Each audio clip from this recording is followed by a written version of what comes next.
এক বছর আগে মিশো থেকে অর্ডার করে মেয়ের জন্য হেয়ার বেল নিয়েছিলাম। দেখো, একদিন মাত্র শুধু পড়েছে, তারপরে আর মাথায় মানে পড়ে নাই। ওই যখনই বলি পর পর কয় তুমি পরো, আমি পরবো না, ভালো লাগে না, আমাকে আরও অর্ডার করে দাও। বলো, এত বেল অর্ডার করেছি, একদিন পরে আর পরবে না। এখন যখনই বলি বেলগুলো পর, নতুন আছে, কয় পুরানা বেল পরবো না, আমি পরবো না, তুমি পরো। তো আমি বললাম ঠিক আছে আমি পরবো। দেখো, আমি মাথায় ভরে পরে বসে আছি। মেয়েকে বললাম দেখ কেমন লাগছে, কয় কি তোমাকে তো রাক্ষসী লাগছে, এখন তুমি পরে বসে থাকো, আমি আর পরবো না, কারণ আমি এইসব বেল আর ভালো লাগে না, আমাকে নতুন করে অর্ডার করে দাও। তো যা, এই বেলগুলো এখন কী করবো, আমি পরে বসে আছি।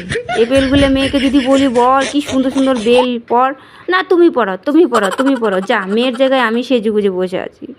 আমাকে এখন পড়তে হবে, মেয়ের জায়গাটা আমাকেই পড়তে হবে। তো যাই হোক, মেয়ে যখন পড়বে না তখন আর কি করবো, ফেলে তো দিব না, আমিই পড়ে বসে থাকি।